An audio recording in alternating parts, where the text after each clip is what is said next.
Normally traditionally productivity বলতে আমরা যেটা বুঝি সেটা হইলো রাইট হোক রং হোক অল্প দিয়ে ওইটার ম্যাক্সিমাইজ করার একটা প্রচেষ্টা থাকে। আমি প্রফিটিক প্রোডাক্টিভিটি বলতে যেটা বোঝাই যে অল্প জিনিস করেও প্রোডাক্টিভ আপনি হইতে পারেন if you have a right purpose. As a Muslim আমাদের হলো সবার আগে পারপাসটা জরুরি। ওই পারপাসটা এনশিওর করার জন্য আমি যদি অল্প কাজও করি তাও আমি প্রোডাক্টিভ হইতে পারবো উইথ মাই পারপাস। সন্তান আদি ছেলে বা মেয়ে এইটা মূলত কিন্তু ধরো পিতামাতার না, এইটা ধরো পিতামাতার কাছে একটা আমানত। ইভেন তুমি হাদিস পড়লেও সেম জিনিসটাই দেখবে। এই শব্দটা বলা কতটুকু ঠিক হবে আমি জানি না, এটাও কিন্তু কাইন্ড অফ অ্যাবিউসিভ আচরণ। আমাদের মসজিদে খুতবায় গেলে কি শোনা যায়? জান্নাত, জাহান্নাম, এইটা করা যাবে না, সেইটা করা যাবে না, মানে জাস্ট নেগেটিভ পয়েন্টগুলো তুলে ধরা হয়, যে এটা একদমই ঠিক নয়। কারণ আমাদের কোরআন শরীফে কিন্তু আরও অন্যান্য অনেক বিষয় নিয়ে আলোচনা হয় বা হইছে, যেরকম মডার্ন প্রোডাক্টিভিটি, আপনি যেটা নিয়ে কাজ করেন, লিডারশিপ, বিভিন্ন সফট স্কিলস, এবং নবীজিরা বিভিন্ন ধরনের সিচুয়েশনগুলো কীভাবে হ্যান্ডেল করতেন, তারপরে বিভিন্ন ধরনের প্রবলেমের সলিউশন, অনেক কিছু আছে কোরআন শরীফে। বিশেষ করে বাংলাদেশে দৈনন্দিন কিন্তু অনেক ঝামেলা হচ্ছে, অনেক সমস্যা হচ্ছে, এবং আমরা একটা জিনিস দেখতে পাচ্ছি, আমাদের ধর্ম ইসলামটা অনেক ক্ষেত্রে প্রশ্নবিদ্ধ হচ্ছে, এবং এইটার কারণ অনেকটা ক্ষেত্রে আমরা নিজেরাই, যারা আমরা মুসলিম রয়েছি। কারণ আমাদের ভিতরে ধর্ম নিয়ে জ্ঞানটা খুবই কম। এক কথায় আছে না, অল্প বিদ্যা ভয়ঙ্কর। তো এই জিনিসটা আমরা পদে পদে দেখতে পাচ্ছি। মানুষজন চাচ্ছে তারা মানে ইসলামের জন্য কিছু করবে, কিন্তু তাদের আসলে ওই বিষয়ে ধারণাটাই কম, যে ইসলাম আসলে ওই বিষয়ে কি শিক্ষা দেয়, কিভাবে প্রত্যেকটা সিচুয়েশন হ্যান্ডেল করতে বলে। সেই জন্যই প্রত্যেকটা ক্ষেত্রে তারা এরকম বিভিন্ন ভুল ডিসিশন নিয়ে ভুল কার্যক্রম করে আমাদের ধর্মটাকে প্রশ্নবিদ্ধ করছে। সিরিয়াসলি, মানে হালাল হারাম নিয়ে আল কোরআন, টোটাল কোরআন তুমি যদি পড়ো তাহলে দেখো 5%-এরও কম। তার মানে 95% যে অন্যান্য বিষয়ে আলোচনা হয়েছে এইটা নিয়ে আসলেই আমাদের ওই অর্থে স্টাডি নাই। সো এই যে ধরো ফতুয়া সংক্রান্ত, মাসলা মাসাইল সংক্রান্ত যে ডিসকাশনগুলো, এইটা জেনে আমরা অনেকে নিজেরা আলেম দাবি করতে আরম্ভ করি, নিজেরা পণ্ডিত দাবি করতে শুরু করি। When you are already a responsible person, তখন বিয়ে তোমার আরও রেসপন্সিবল বানাবে। কিন্তু যখন তুমি খুবই তোমার মধ্যে কোনো দায়িত্ববোধ নাই, কাণ্ডজ্ঞান নাই, কোনো কিছু করো তো করো না, ধরো তো ধরো না, এই যে ধরো মেন্টালিটি বা এই যে ধরো কার্যক্রম, এই টাইপের মানুষ যারা, তাদের জন্য কিন্তু বিয়ে কোনো ভালো সলিউশন না। মিলু ভাই, কেমন আছেন আপনি? তো আলহামদুলিল্লাহ, কি অবস্থা তোমার, কেমন আছে? বগুড়া কেমন লাগতেছে? খুবই ভালো, মানে রীতিমতো আমরা আগেও আসছিলাম, তখনও যেমন ভালো লাগছিল, এখনও খুবই ভালো লাগতেছে মাশাআল্লাহ। বুঝতে পারছি। তো আমাদের যারা অডিয়েন্স আছে তাদের ভিতরে অনেকেই আপনাকে চেনে একজন প্রফিটিক প্রোডাক্টিভিটি কোচ হিসেবে। তো আমার কাছে সর্বপ্রথম এই টার্মটা শুনলেই যে ইয়াটা আসে, মানে কোশ্চেনটা আসে, সেটা হচ্ছে প্রোডাক্টিভিটি নিয়ে তো আমরা সবাই শুনছি, কম বেশি অনেকে ইউটিউব ভিডিও দেখছি, বাট প্রোডাক্টিভিটি এবং প্রফিটিক প্রোডাক্টিভিটি, এই দুইটার ভিতরে যে ডিফারেন্সটা, এইটা আসলে কি রকম, এবং এইটা আপনি কিভাবে এই জনরাটা এক্সপ্লোর করলেন? আচ্ছা, আমি তোমার প্রথমে বলি যে প্রোডাক্টিভিটি আর প্রফিটিক প্রোডাক্টিভিটি দুইটার মধ্যে পার্থক্যটা আমি কি চিন্তা করি সেটা বলি। নর্মালি তুমি যে দেখবা প্রোডাক্টিভিটি বলতে বোঝানো হয় যে তোমার কাছে অল্প রিসোর্সেস আছে, এটা তুমি কত বেশি বানাইতে পারো। সেটা রং জিনিসেও হইতে পারে, রাইট জিনিসেও হইতে পারে। ধরো তুমি 1,000 টাকা দিয়ে এটার কত ম্যাক্সিমাইজ করতে পারো, সেটার জন্য ধরো তুমি কারোর প্রতি শোষণ করতে হইলে করলা, নিজের এনার্জি শক্তি সব বার্ন করে দিয়ে হইলেও করলা। সো তার মানে যে নর্মালি ট্র্যাডিশনালি প্রোডাক্টিভিটি বলতে আমরা যেটা বুঝি সেটা হইলো রাইট হোক রং হোক অল্প দিয়ে ওইটার ম্যাক্সিমাইজ করার একটা প্রচেষ্টা থাকে। আর সেইখানে ধরো প্রফিটিক প্রোডাক্টিভিটি বলতে রাসূল সাল্লাল্লাহু আলাইহি ওয়াসাল্লামের জীবনীটা মূলত আমি বোঝাই, যেহেতু প্রফেটস অর্থাৎ নবীরা, সো তাদের লাইফে প্রোডাক্টিভিটিটা কেমন ছিল, ওই জায়গা থেকে প্রফিটিক প্রোডাক্টিভিটি। সেটা ধরো রাইট জিনিস, সেটা তুমি লাইফে অল্প করেও প্রোডাক্টিভ হইতে পারো। যেমন ধরো তোমার লাইফে যে 10টা জিনিস আছে, তুমি স্টাডি করছো, তুমি ধরো বিজনেস করো, তুমি জব করো, এরকম অনেকগুলো জিনিস আছে। তুমি রাইট জিনিসে রাইট এফোর্টটা দিয়ে যতটুকু ম্যাক্সিমাইজ করতে পারলা, ওইটা মূল প্রোডাক্টিভিটি। তাতে কি হয়, যেমন এইখানে আমি আরেকটা ওয়ার্ড জুড়ে দেই, আমি এক্সপ্লোর করছি কিভাবে সেটাও তোমার বলতেছি, যে নর্মালি যদি জেনারেল প্রোডাক্টিভিটি বোঝো, এইটা অনেকটা পারপাসলেস। যে আমি খালি হচ্ছে জানি যে অল্প জিনিস কত বাড়ানো যায়, কিন্তু আমি প্রফিটিক প্রোডাক্টিভিটি বলতে যেটা বোঝাই যে অল্প জিনিস করেও প্রোডাক্টিভ আপনি হইতে পারেন if you have a right purpose. যেমন এটা বলার সময় সবসময় আমি খুব সিম্পল একটা উদাহরণ দিই, যে একটা মানুষের লাইফে ধরো হচ্ছে যে, বা ইভেন আমি আবু আবু হুরায়রা রাদিয়াল্লাহু তাআলার উদাহরণও দিতে পারি। যেমন আবু হুরায়রা রাদিয়াল্লাহু তাআলা আনহু তার লাইফে কিন্তু খুব কম টাকা পয়সা আয় করছেন। এমনও হয়েছে যে ক্ষুধার তাড়নায় তার হচ্ছে ধরো পেট পিঠ একত্র হয়ে গেছে, পাথর বেঁধে তিনি ক্ষুধা নিবারণ করছেন। অন্যদিকে উসমান রাদিয়াল্লাহু তাআলা আনহুর জীবনী তুমি যদি দেখো তাহলে দেখা যাবে তার জীবনে অনেক ধন সম্পদ ছিল। আব্দুর রহমান ইবনে আউফ রাদিয়াল্লাহু তাআলার জীবনে অনেক ধন সম্পদ ছিল। সো ধরো একজন সাহাবী, তার লাইফে তুমি হচ্ছে অভাব লেগেই থাকলো সারাটা জীবন। আরেকজন সাহাবী, তার জীবনে সারাটা জীবন ধরে প্রচুর টাকা পয়সা। তা তুমি কি এখানে বলতে পারবা যে একজন সাহাবী হচ্ছে প্রোডাক্টিভ আর একজন হচ্ছে যে ভ্যালুলেস মানুষ, কোনো প্রোডাক্টিভিটি নাই, কিছু করে টরে না, ইউজলেস, এরকম নাউজুবিল্লাহ? এটা তো বলবা না। কারণ দুইজনেরই রাইট পারপাস ছিল। একজনের হইল আমি আমার লাইফে নবীজির এমন কোনো একটা কথা আমার যেন কোনো দিন মিস না হয়, এই কারণে উনি কখনো বাড়ি যাইতেন না, আবু হুরায়রা রাদিয়াল্লাহু তাআলা আনহু। এই কারণে তুমি দেখবা যে কত সাহাবীরা হাদিস বর্ণনা করছেন, এর মধ্যে সব থেকে বেশি হাদিস বর্ণনা করছেন আবু হুরায়রা রাদিয়াল্লাহু তাআলা আনহু। তার কিন্তু অত টাকা পয়সা ছিল না। অন্যদিকে উসমান রাদিয়াল্লাহু তাআলা আনহু ছিল ধরো অনেক টাকা পয়সা। তার মানে অ্যাজ আ মুসলিম আমাদের হলো সবার আগে পারপাসটা জরুরি। ওই পারপাসটা এনশিওর করার জন্য আমি যদি অল্প কাজও করি তাও আমি প্রোডাক্টিভ হইতে পারবো উইথ মাই পারপাস। কিন্তু তুমি জেনারেল প্রোডাক্টিভিটি বলতে ওই যে একটা রেসের মধ্যে পড়ে যাওয়া হয়, যে কত দ্রুততম সময়ের মধ্যে কত বেশি সাকসেস গেইন করছি, কত অল্প এই যে কত বেশি টাকা আর্ন করছি, ইম্প্যাক্টের ওই ব্যাপারটা খুব একটা গুরুত্বের সঙ্গে থাকে না। সো তাইলে ধরো আমি যদি সাম আপ করি যে প্রফিটিক প্রোডাক্টিভিটি জিনিসটা কি, এটা হলো মোর ইম্প্যাক্টফুল উইথ পারপাস। আর নর্মাল প্রোডাক্টিভিটি হলো প্রোডাক্টিভিটি যে আমি অল্প জিনিস কত ম্যাক্সিমাইজ করতেছি। সো এটা ধরো ডেফিনেশন। আর তুমি এটার সাথে আর একটা জিনিস জিজ্ঞেস করলা যে এটা আমি কীভাবে এক্সপ্লোর করছি, তাই না? সো আমার হচ্ছে 2022 সালে আমার একটা কোরআন অনুবাদ প্রকাশিত হয়। আমার বলতে হচ্ছে যে আমরাই হচ্ছে অনুবাদটা করেছি। টোটাল 14 জন আমাদের টিমে ছিল। সো এই অনুবাদটা মানে কোরআনের অনুবাদটা যখন আমরা তৈরি করি, তখন ধরো আল কোরআনের প্রত্যেকটা ওয়ার্ডের আমার একটা জার্নি আছে। মানে আমার মিন্স আমাদের সবার ধরো জার্নিটা আছে। এমনও হয়েছে যে একটা ছোট্ট শব্দ আমরা সারাটা দিন ধরে হচ্ছে এটা নিয়ে আলোচনা করছি। যেমন তোমার একটা ওয়ার্ড আমি বলিও যে জাউজুন, আরবিতে যে জাউজুন, এই জাউজুন বলতে হইল ইংলিশে স্পাউস, যেটা স্বামী বা স্ত্রী দুজনকেই বোঝায়। সো নর্মালি বাংলায় তুমি যে কোনো কোরআন অনুবাদ যখন দেখবা ওইখানে হয়তো দেখবা যে লেখা হচ্ছে স্ত্রী। এখন একটা নারী যখন আল কোরআনের এই আয়াতটা বলবে তখন সেও কি এটা বলবে যে হে আল্লাহ আমাকে এমন স্ত্রী দান করো? তাহলে তো বাংলা অনুবাদটা কি অপূর্ণাঙ্গ বা হচ্ছে পূর্ণাঙ্গ হচ্ছে না। অথচ আল্লাহ সুবহানাহু ওয়া তাআলা তো এমন শব্দই ব্যবহার করছেন যেটা হলো পূর্ণাঙ্গ। তার মানে ওই ওয়ার্ডের ভেতরে সব কিছু থাকে। তখন ধরো আমরা হচ্ছে একটা বিপদে পড়লাম যে রব্বানা হাব লানা মিন আজওয়াজিনা ওয়া যুররিয়াতিনা কুররাতা আয়ুন। এই আয়াতের অনুবাদে আমরা আসলে কি লিখব? যে হে আল্লাহ আমাকে হচ্ছে যে এমন দাম্পত্য সাথী, এমন স্বামী, স্ত্রী, সন্তানাদি দান করেন। এক্স্যাক্টলি কোন ওয়ার্ড? কারণ একটা শব্দের বিপরীতে তো তুমি একটা বাংলা ওয়ার্ডই লিখতে পারবা, অবলিক তো দেওয়া যাচ্ছে না। তখন আমরা হচ্ছে প্রথমে একটা ওয়ার্ড আমাদের আসলো, খুব ইন্টারেস্টিং গল্প, যে জাউজুন মানে হচ্ছে যে আমরা লিখব দাম্পত্য সঙ্গী। তখন আমরা হচ্ছে প্রায় ডিসাইড করে ফেলছি যে আমরা এখন লিখবো যে হে আল্লাহ আমাকে এমন দাম্পত্য সঙ্গী দান করেন। তাহলে একজন নারীও বলতে পারতেছে হে আল্লাহ আমার দাম্পত্য সঙ্গী লাগবে, একজন পুরুষও বলতে পারতেছে। তখন কিছুক্ষণ পরে আবার আলোচনা উঠলো যে সঙ্গী শব্দের তো ফেমিনিন জেন্ডার আছে, সঙ্গিনী। তাইলে কি দাঁড়াচ্ছে? একজন নারী বলতে পারতেছে যে আমার সঙ্গী দরকার, কিন্তু একজন পুরুষও কিভাবে আবার সঙ্গী চাইবে? এটা তো হচ্ছে না। তখন লাস্টে গিয়ে আমার এখনও মনে আছে আমাদের নুরুল আলম স্যার হচ্ছে ভালো একটা শব্দ বললেন যে দাম্পত্য সাথী। কারণ সাথী শব্দের আবার ফেমিনিন জেন্ডারও নাই, ম্যাসকিউলিন জেন্ডারও নাই। তখন আমরা লিখলাম যে হে আল্লাহ আমাকে হচ্ছে এমন দাম্পত্য সাথী এবং সন্তানাদি দান করেন। সো এই একটা ছোট্ট উদাহরণ কেন বললাম তোমাকে, যে এইভাবে করে আল কোরআন প্রত্যেকটা ওয়ার্ডের ভেতরে আমরা বিচরণ করছি। তো এই বিচরণটা যখন করতেছি তখন আমাদের হচ্ছে শানে নুজুলও পড়তে হইতো প্রচুর। শানে নুজুল বলতে বোঝায় আল কোরআনের যে কোনো আয়াত নাজিলের প্রেক্ষাপট বা কনটেক্সট। সো এইটার মানেই তো রাসূল সাল্লাল্লাহু আলাইহি ওয়াসাল্লামের জীবনে যে নবীজের ওই সিচুয়েশনে এই আয়াতটা নাজিল হয়েছে, বুঝছো? সো এটা যখন হচ্ছে আমার সিরাতও প্রচুর পড়া হচ্ছে, অন্যদিকে কোরআন নিয়েও প্রচুর স্টাডি করা হচ্ছে।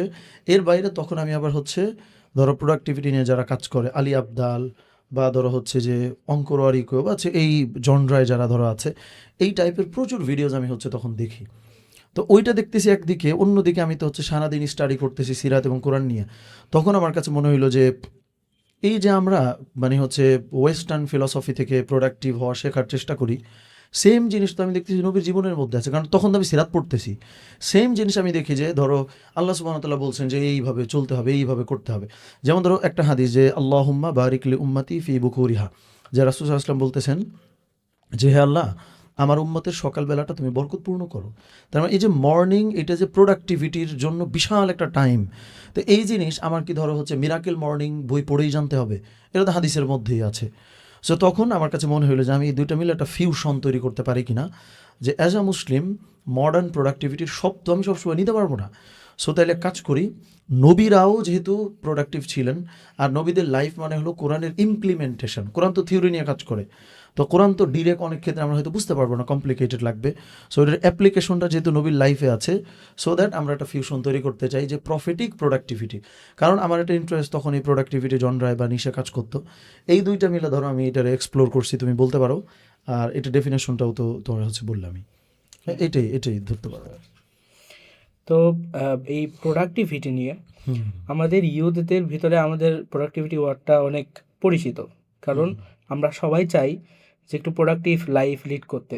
কিন্তু সমস্যাটা ওখানেই হয় যে আমরা প্রোডাক্টিভ লাইফ নিয়ে মানে এত ঘাটাঘাটি করি ইউটিউবে, যে how to live productive life, how to do any work productive way. তো এই সব কিছু নিয়ে এত ঘাটাঘাটি করি, এইখানেই মানে অনেকটা সময় ওয়েস্ট হয়ে যায়, কারণ আমরা ঠিক একটা পাথ পাই না যে কিভাবে আসলে একটা প্রোডাক্টিভ লাইফ লিড করা যায়। তো এই ক্ষেত্রে অনেকে মানে হয় হাল ছেড়ে দেয় যে এই যেভাবে চলতেছে চলুক, আবার অনেকেই মানে তারা একটা লুপের ভিতরে পড়ে যায়। সো এই থেকে প্রফিটিক প্রোডাক্টিভিটি, আমি যেহেতু আপনার সাথে অনেকবার কথা হয়েছে, আমি প্রফিটিক প্রোডাক্টিভিটি নিয়ে আপনার সেশনও করছি। তো এইটার যে একটা আলাদা ফিল আছে, এবং এটা যে আসলেই মানে নর্মাল প্রোডাক্টিভিটির চেয়ে 100x কার্যকরী, মানে এই জিনিসটা যদি আপনি একটু বলতেন যে কেন কার্যকরী। আচ্ছা, এটা আমি তোমার দুইটা ওয়ার্ড বলি, খুব ইন্টারেস্টিং একটা ওয়ার্ড। এটা হচ্ছে যে প্রোডাক্টিভ প্রোক্রাস্টিনেশন। এটা শুনছো কিনা তুমি? যে ধরো প্রোডাক্টিভ, এটা তো একটা পজিটিভ শব্দ। প্রোডাক্টিভ প্রোক্রাস্টিনেশন কেমনে হয়? প্রোক্রাস্টিনেশন তো ধরো এটা শুরু করবো করবো করে আর করা হয় না। তো এই বদভ্যাসটা আবার প্রোডাক্টিভ কেমনে হয়? সো এই যে প্রোডাক্টিভ প্রোক্রাস্টিনেশন, এটা দ্বারা কিন্তু এই জিনিসটাই বোঝায় যে ধরো আমি কীভাবে প্রোডাক্টিভ লাইফ লিড করবো, কেমনে কী করবো, এইটা নিয়ে আমি হচ্ছে যখন কোনো ভিডিওস দেখি আমার তো ডোপামিন রিলিজ হয়, ভাল লাগে। তো এই যে কি মানে লাইফে গ্রো করার জন্য কি কি করা উচিত, এই ধরনের জিনিস দেখতে আর পড়তেই যদি ভাল লাগে, রাইট জিনিসটা তুমি করতেছো না, কিন্তু কি করবো এটা খালি বুঝতেছো, এইটাই কিন্তু প্রোডাক্টিভ প্রোক্রাস্টিনেশন। সো মডার্ন প্রোডাক্টিভিটির এটা কিন্তু আরেকটা প্রবলেম, যে তুমি ধরো প্রোডাক্টিভ হওয়ার চক্করে এত টাইম ওয়েস্ট করে ফেলতেছো, এটা আলটিমেটলি তোমার লাইফে ভ্যালু অ্যাড করে না। তো ধরো এইখানে তাহলে প্রফিটিক প্রোডাক্টিভিটি তোমার কীভাবে হেল্প করতে পারে? যেমন মডার্ন প্রোডাক্টিভিটি এটা অনেকটা ধরো আউটপুট বেসড। কিভাবে? যে আমি হচ্ছে 10 টাকা খরচ করছি, তো এটা মেজার করার দায়িত্বটাও হচ্ছে আমার, যে 10 টাকা ব্যয় করে আমি এটার 100 টাকা বানাইতে পারছি কিনা। মানে খেয়াল করে একটু মনোযোগ দিয়েছে, ধরো আমার আউটপুটটার রেসপন্সিবিলিটিও আমার, যে আমি হচ্ছে এইটুকু কাজ করে এত আনতে পারছি কিনা। কিন্তু প্রফিটিক প্রোডাক্টিভিটির বিষয়টা হচ্ছে আউটপুটের দায়িত্ব তোমার না, তোমার দায়িত্ব হচ্ছে এফোর্ট দেওয়া। যেমন ধরো ওই অংশটা, এটা হচ্ছে আরবি একটা কোড, ডিরেক্ট হাদিস না হয়তো, যে আস-সা'য়ু মিন্না ওয়াল ইতমামু মিনাল্লাহ। যেহেতু রেফারেন্সটা বলতে পারছি না, যে তোমার জাস্ট কোডটা বলতেছি, যে আস-সা'য়ু মিন্না, এফোর্ট হচ্ছে আমাদের তরফ থেকে, ওয়াল ইতমামু মিনাল্লাহ, আর পূর্ণতা হচ্ছে আল্লাহর তরফ থেকে। তার মানে প্রফিটিক প্রোডাক্টিভিটি তোমার অলওয়েজ বলতেছে যে তোমার কি করা দরকার ওইটা করো, কি আসবে সেটা তোমার ইস্যু না। কিন্তু মডার্ন প্রোডাক্টিভিটি কিন্তু তোমার এইটা মেকশিওর করার দায়িত্ব তোমাকে দিয়ে দিচ্ছে, যে তুমি এটুকু এফোর্ট দিয়ে এত কষ্ট করছো। ধরো সারাদিন, ধরো আমি তোমার একটা উদাহরণ দিই, যে সেলসে যারা হচ্ছে কাজ করে, তো ধরো বিভিন্ন কোম্পানিগুলোতে, সো যারা মার্কেটিং রিপ্রেজেন্টেটিভ বা হচ্ছে সেলস রিপ্রেজেন্টেটিভ যারা থাকে, সো তাদের ধরো ডে ওয়ানে একটা টার্গেট দিয়ে দেওয়া হয়। সো তারা তার প্রচুর এফোর্ট দিছে, প্রচুর দোকানপাটে ঘুরছে একটা প্রোডাক্ট নিয়ে, কিন্তু দিন শেষে সে ধরো প্রোডাক্টটা সেল করতে পারে নাই। সে কিন্তু মানে খুব বাজে রকমভাবে অপমানিত হয়, এটা আমি দেখছি ধরো। তার মানে এখানে মানে রেজাল্টের দায়িত্বটাও তোমার আমার, যদি মডার্ন প্রোডাক্টিভিটির কথা বলে, যে এফোর্টও দিবা রেজাল্ট আনবা। কিন্তু প্রফিটিক প্রোডাক্টিভিটি কি বলে? আস-সা'য়ু মিন্না ওয়াল ইতমামু মিনাল্লাহ, যে তোমার কাজ ছিল রাইট টাইমে রাইট কাজ করা, পূর্ণতা পাবা কিন্তু আল্লাহর হাতে। সো ধরো একজন পার্সন বা একটা মানুষ যখন এই বিশ্বাসটা নিয়ে যে কোনো কাজ করে, আসলেই কি একটা পার্থক্য তৈরি হয় না? কারণ তার মধ্যে তো ওই র্যাট রেসে পড়ার কিছু নাই। কে কী করতেছে সে কোনো কম্পিটিশনে নাই, সে আল্লাহ সুবহানাহু ওয়া তাআলা তার যে দায়িত্ব দিয়েছে সেটা পালন করতেছে জাস্ট। সো এইটাই একটা হলো আউটপুটের একটা পেইন থাকে বা প্রেশার থাকে, আর প্রফিটিক প্রোডাক্টিভিটি হলো ওই আউটপুটের কোনো পেইন বা প্রেশার তোমার নাই, তোমার যা করতে বলা হয়েছে তুমি জাস্ট করবা। সো এই বিশ্বাসটাই তো তোমার অনেকখানি হালকা করে দিচ্ছে, তাই না? হুম। সো এইভাবে এটা কাজ করছে ধরো। তো মানে এইখান থেকে আমি আমাদের ইউথদের, আমিও হুম হুম যেগুলো হুম সমস্যা হুম অনেক সময় ফেস করি সেগুলো কয়েকটা প্রশ্ন আপনার কাছে করি। যেরকম আমাদের সাধারণত আমাদের থেকে অনেক এক্সপেকটেশন থাকে, যেরকম হুম হচ্ছে আমাদের সর্বপ্রথম গুড গ্রেডস, মানে আমাদের হুম হুম হুম স্কুল বা কলেজে বা ইয়েতে ভার্সিটিতে গ্রেডস গুড থাকতে হবে। তারপরে আবার ক্যারিয়ার বিল্ড করতে হবে যাদের প্রায় ভার্সিটি লাইফ শেষ বা কলেজের পরে। তারপরে আবার অনেক সময় থাকে যে মানে প্যারেন্টসদেরকে হ্যাপি করতে হবে, যেটা হুম হুম হুম প্রয়োজন, but still it's a pressure in a way. True. তারপরে আমরা আবার এইখানে ৫ ওয়াক্ত নামাজ পড়া এই সব কিছুর সাথে অ্যালাইন করে এইটাও অনেক সময় মানে আমরা প্রেশার হিসেবেই দেখি। হুম এখন মানে এই জিনিসটা এই জন্যই হয় নাকি যে এত কিছু একসাথে হ্যান্ডেল করতে পারতেছি না, বা ইসলাম আসলে সব কিছুকে কিভাবে প্রোডাক্টিভ ওয়েতে হ্যান্ডেল করতে বলে? আচ্ছা, এই ক্ষেত্রে হচ্ছে ধরো আমি তোমার একটা বইয়ের নাম বলি, খলিল জিবরানের সম্ভবত দ্য প্রফিট একটা বই আছে না? সো মানে যেহেতু তুমি ওই যে গুড গ্রেডস বা এরকম একটা পারিবারিক প্রেশার থাকে, এটাই হয়তো মিন করতে চাচ্ছ। সো ওই বইটার মধ্যে কিন্তু একটা খুব সুন্দর কথা আছে যে সন্তানাদি ছেলে বা মেয়ে এইটা মূলত কিন্তু ধরো পিতামাতার না, এইটা ধরো পিতামাতার কাছে একটা আমানত। ইভেন তুমি হাদিস পড়লেও সেম জিনিসটাই দেখবা। সো মুশকিল হইলো আমাদের সোসাইটিতে ওইটা এখনও প্রতিষ্ঠিত না। পিতামাতা মনে করতেছে যে সন্তানাদি হলো আওয়ার ওন অ্যাসেট, যেটা হচ্ছে আমার নিজের সম্পদ। সো এটা আমি আমার মতো করে হচ্ছে ব্যবহার করব। এটা কিন্তু কোরআন হাদিস বিরোধী।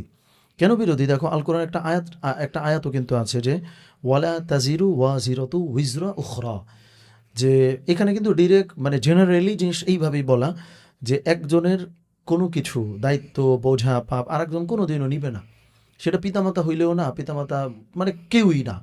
সো ইন্ডিভিজুয়ালি আল্লাহ সুবহানাহু ওয়া তাআলার কাছে কিন্তু আমাদের প্রত্যেকের হিসাব দিতে হবে।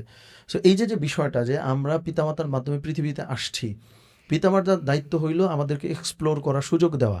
কিন্তু পিতামাতা যখন তাদের চাওয়াটা, তাদের এক্সপেকটেশনটা পুরোটা ধরো আমার উপরে চাপাই দিবে, এটা কিন্তু একরকম মানে এই শব্দটা বলা কতটুকু ঠিক হবে আমি জানি না, এটাও কিন্তু কাইন্ড অফ অ্যাবিউসিভ আচরণ। যে এইটা তো আমার দায়িত্ব, এটা আমি আমার পুত্র বা আমার কন্যার উপরে চাপাই দেওয়া, এটা তো রাইট ওয়ে না, বা এটা কোনো রাইট কাজ হচ্ছে না, কারণ এটা তো আমার কাঁধে যেটা ওটা আমি সামলাবো, আমার সন্তানটা সামলাবে। বাট আমার দায়িত্ব হলো তারে যথাযথভাবে পেলে পুষে বড় করে রাইট কাজটা সে করছে কিনা এইটা নিশ্চিত হওয়া। সে যদি রাইট কাজ করে আমার অপছন্দের হলেও তারে সাপোর্ট করে যাওয়াটাই হলো বাঞ্ছনীয় বা হচ্ছে উত্তম। সো ধরো প্রথমত আমাদের সমাজে এটা এইভাবে প্রতিষ্ঠিত আসলে না। ২ নম্বর বিষয়টা হচ্ছে যে তাইলে আমার স্টাডি, পড়াশোনা, পরীক্ষা, নামাজ কালাম এই সমস্ত কিছু আমি কীভাবে সামলাবো? দেখো প্রত্যেকটা মানুষকে আল্লাহ সুবহানাহু ওয়া তাআলা যেই ক্ষমতা দিয়ে পৃথিবীতে পাঠিয়েছেন, যেই ক্যাপাসিটি দিয়ে পৃথিবীতে পাঠিয়েছেন, আল্লাহ সুবহানাহু ওয়া তাআলা তাকে ওইটুকুর জন্যই জিজ্ঞেস করবেন। এখন এই জিনিসগুলোর মধ্যে ধরো ৩টা জিনিস আছে। এটা একটু মনোযোগ দিলে তুমি আই গেস বুঝতে পারবা। যে ধরো একটা হলো এসেনশিয়াল, আরেকটা হলো আর্জেন্ট, আরেকটা হচ্ছে ইম্পর্ট্যান্ট। সো ৩টা ওয়ার্ড কিন্তু প্রায় কাছাকাছি লাগে, তাই না? যে এসেনশিয়াল, তারপরে হচ্ছে আর্জেন্ট, আরেকটা হলো ইম্পর্ট্যান্ট। সো এসেনশিয়াল বলতে ধরো আমি কী বোঝাচ্ছি? যেমন ধরো তুমি যত প্রেশারে থাকো, তুমি কি খাও না এরকম কখনো হয়? এটা তো হয় না। তুমি যত প্রেশারে থাকো তুমি খাও। আবার ধরো যত প্রেশারে আছো এরকম কি হয় যে গরমের দিনেও ৩ দিন গোসল করো নাই? ঠিকই কিন্তু তুমি এখানে টাইমটা দিচ্ছ। বা অনেক প্রেশারে আছো কিন্তু তুমি ঘুমাও না, এটাও তো হয় না। তার মানে প্রেশারে যতই আমরা থাকি, আমাদের লাইফে এসেনশিয়াল বলে কিছু ব্যাপার আছে, এইটা আমরা কি করি না, কম্প্রোমাইজ করি না, তাই না? তাহলে ধরো তুমি নামাজটাকে এসেনশিয়াল কেন ধরতে পারতেছো না? তোমার যেহেতু সমস্ত প্রেশারে গোসল মিস হয় না, সমস্ত প্রেশারে তোমার হচ্ছে খাওয়া দাওয়া মিস হয় না, তাহলে সমস্ত প্রেশারের মধ্যে নামাজটা যদি তোমার মিস হয়, তার মানে তুমি কিন্তু এইটা একরকম ইনজাস্টিস করতেছো, তাই না? তবে তোমার ফার্স্ট অফ অল ধরতে হবে যে তোমার লাইফের এসেনশিয়ালস কী কী। যেমন নামাজ, রোজা, আমার হচ্ছে দিনের উপরে অটল থাকা, খাওয়া দাওয়া, বা এই সমস্ত জিনিস তোমার এসেনশিয়াল পার্টের মধ্যে। যেই মোমেন্টে তোমার এই বিলিফটা তৈরি হবে যে এটা একটা এসেনশিয়াল জিনিস, তখন কিন্তু তোমার আর বলতে হবে না তুমি কেমনে ব্যালেন্স করবো, এটা তো তুমি এমনিই করবা, চাপে পড়ে হইলো। সো এটা ধরো গেল মানে এসেনশিয়াল। আর্জেন্ট বলতে কি, ধরো তোমার আগামীকাল হচ্ছে এক্সাম, এখন এই মুহূর্তে তোমার আর্জেন্ট কি পরীক্ষার জন্য প্রস্তুতি নেওয়া, কারণ এটা তুমি পরে মিস করলে বিপদে পড়ে যাওয়া। সেই ক্ষেত্রে আজকে তুমি প্রায়োরিটি দেওয়া হচ্ছে পরীক্ষা, এসেনশিয়ালটা করবা, মানে হচ্ছে নামাজটা পড়বা, কিন্তু ধরো একটু বেশি করে তুমি কোরআন তিলাওয়াত করতা বা একটু নফল ইবাদত করতা, ওইটা তুমি আজকে কম্প্রোমাইজ করবা, কারণ এখানে আর্জেন্ট বলে আর একটা জিনিস আছে। তার মানে হচ্ছে কি, ধরো তোমার লাইফে আর্জেন্ট জিনিসের সময়ও তুমি কি এসেনশিয়াল কোনো কিছু মিস করো, ধরো আগামীকাল পরীক্ষা, এই কারণে তুমি খাবা না, এটা তো হয় না। তার মানে তোমার লাইফের আর্জেন্টটা বুঝে ওইটা তুমি প্রায়োরিটি দেবা, দ্যাটস ওকে। এই কারণে নামাজ পড়তেছো, এটা হচ্ছে একটা টাস্ক, এটা মনে করা যাবে না, এটা একটা এসেনশিয়াল। সো এটা মনে করলে হয়ে গেল। আর হচ্ছে লাস্টে থাকে তোমার হচ্ছে ইম্পর্টেন্ট। সো ধরো তুমি মানে লেজার টাইমে আছো, তুমি হচ্ছে ফ্রি টাইমে আসো, সো এই মোমেন্টটাতে তুমি হচ্ছে যে তুমি হয়তো একটু নামাজ আদায় করতে পারো, বা হচ্ছে ধরো একটা স্কিল শিখতে পারো, এরকম অনেক জিনিসে তুমি চাইলে টাইম ইনভেস্ট করতে পারো, যেটা হলো ইম্পর্টেন্ট একটা টাইমে যখন আছো।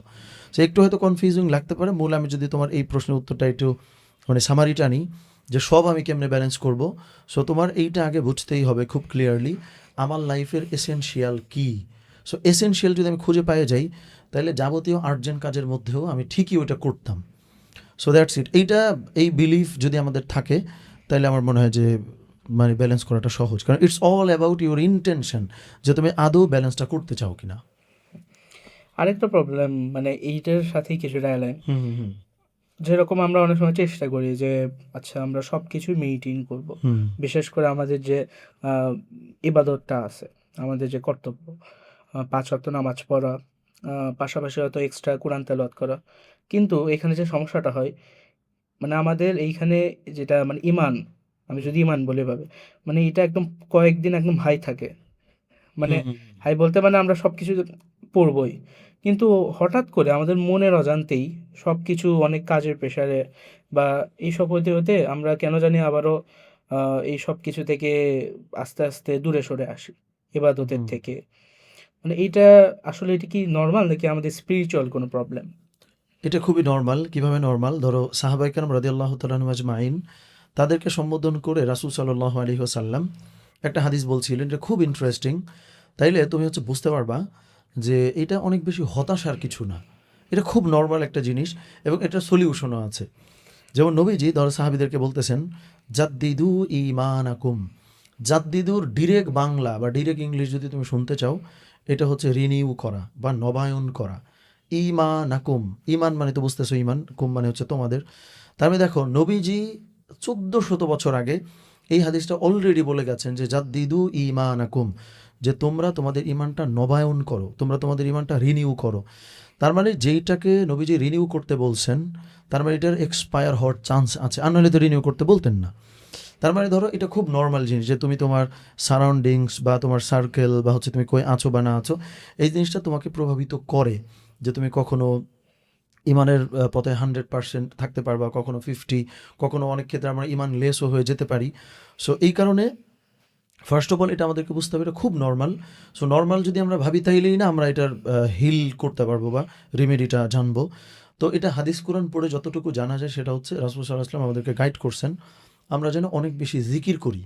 জিকিরের মধ্যে একটা জিকির হলো লা ইলাহা ইল্লাল্লাহ, যে কুলু লা ইলাহা ইল্লাল্লাহ, তোমরা বেশি বেশি লা ইলাহা ইল্লাল্লাহ বলো, লা ইলাহা ইল্লাল্লাহ বলো। সো এইটা থেকে যেটা বোঝা গেল, তুমি যদি বেশি করে জিকির করো, তাহলে তোমার ইমান নবায়নটা হয়ে যাবে। এখন আসো দ্বিতীয় ভুল ধারণা। অনেকে আমরা যখন জিকির শব্দ শুনি, তখন আমরা মনে করি জিকির মানে হচ্ছে যে সুবহানাল্লাহ, আলহামদুলিল্লাহ, লা ইলাহা ইল্লাল্লাহ, আল্লাহু আকবার, তাই না? কিন্তু দেখো, যিকরুন একটা অ্যারাবিক ওয়ার্ড, এইটার বাংলা অনেকগুলো অর্থর টপ 3 অর্থ যদি তুমি দেখো, এখানে একটা অর্থ কিন্তু ডিসকাশন বা আলোচনা, আরেকটা অর্থ হলো রিমেম্বারেন্স বা স্মরণ, আরেকটা ধরো পারিভাষিক সংজ্ঞায় আমরা যে জিকির বলতে যেটা বুঝি সুবহানাল্লাহ, আলহামদুলিল্লাহ, এটা। তার মানে জিকিরের একটা বড় মিনিং হইল আলোচনা করা বা ডিসকাশন করা। তার মানে এই গাইডেন্স তো কোরআন হাদিসে অলরেডি বলা, যে তোমার যখনই ইমানটা মনে হচ্ছে খুব উইক হয়ে গেছো, এইটার সলিউশন হলো এই বিষয়ে আলোচনা করা। এবং এটার খুব রিয়েল লাইফ একটা এক্সাম্পল তোমারে বলি। যেমন তুমি খেয়াল করো যে তোমার কোনো ক্লোজ কোনো ভাই বন্ধু, যে ধরো ইমানের পথে আছে, তুমি যদি তার সাথে টাইম স্পেন্ড করো, ইচ্ছাই হোক অনিচ্ছা হোক, কিছুটা অনেক সময় মনে হয় না যে আমার ইমানটা একটু তাজা হয়েছে। তার মানে কি, তার সঙ্গে যতক্ষণ আছো ততক্ষণ তুমি এটা নিয়ে আলোচনা করতেছো। আলোচনার অ্যারাবিকটা কি? যিকরুন। তার মানে ওই যে নবীজি বলে দিলেন যে জাদ্দিদু ঈমানাকুম, যে তোমরা তোমাদের ঈমানকে নবায়ন করো। নবায়ন করার পদ্ধতিটা কি? জিকির করা। জিকির করা বাংলা হচ্ছে আলোচনা অথবা স্মরণ করা। তার মানে যেই মোমেন্টে তুমি, মানে আমরা প্রায় পারিভাষিক সংজ্ঞায় জিকির বলতে যেটা বুঝি সেটাও করছি, পাশাপাশি আমি হচ্ছে এমন মানুষের সঙ্গে আলোচনা করতেছি যাদের সাথে আলোচনা করলে আল্লাহর কথা বলে, রাসূলের কথা বলে, তখনও খেয়াল করে আমাদের ঈমানটা কিন্তু রিচার্জড হয়। তার মানে ব্যাটারি যেমন হচ্ছে চার্জ কমে যেতে পারে, ইমানের চার্জও কমে যেতে পারে, এটা খুব ন্যাচারাল। সো ব্যাটারি তো তুমি ঠিকই চার্জ দাও না এরকম তো হয় না। সো তাইলে ইমানকেও চার্জ দিতে হবে। পলিসি বা প্রক্রিয়াটা আসলে কি? বেশি বেশি জিকির করা, প্লাস জিকিরের যে বঙ্গানুবাদ বা বাংলা আলোচনা করা, এই ধরনের ডিসকাশন বা আলাপ আলোচনার মধ্যে তোমাকে প্রচুর ইনভলভ হইতে হবে। তাইলেও তুমি দেখবে ইমানটার ভেতরে তুমি একটা রিচার্জ ফিল করবা বা রিফ্রেশড ফিল করবা, মানে ইমানটা নবায়নকৃত হবে। জাদ্দিদু ঈমানাকুম এটার মতো। অনেকের একটা কনফিউশন আছে একটা জায়গায়। আমরা এক এক সময় শুনি যে এই দুনিয়া এটা কিছু না, হুম মানে যেটা সেটা আখিরাতের দুনিয়াটাই আমাদের সব কিছু, এটা জাস্ট কিছু না, এটা একটা হুম ঘোর। আবার অনেক জায়গায় শুনি যে আখিরাতের দুনিয়ার সব কিছুই তো আমাদের এই দুনিয়ার কার্যক্রমের উপরেই হুম হুম হিসাব হুম করা হবে।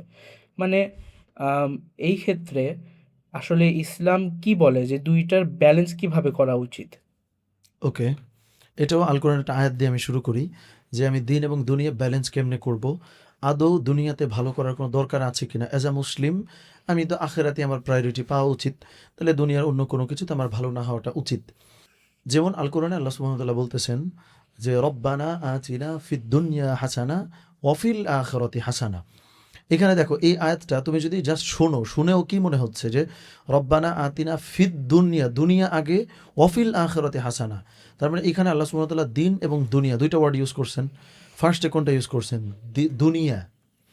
এবং দ্বিতীয় আরেকটা ব্যাপার দেখো, যদি আসলেই দুনিয়াতে আমাদের ভালো করার কোনো দরকার ছিল না, তাহলে মানে ডেফিনেটলি আল্লাহ সুবহানাহু ওয়া তাআলার কাছে জান্নাতের কোনো সংকট ছিল না। নাউজুবিল্লাহ। জান্নাত তো আল্লাহ সুবহানাহু ওয়া তাআলার কাছে রেডি, এবং আমরা তো জান্নাতেই ছিলাম, আমাদের পিতা তো জান্নাতেই ছিলেন, তাই না?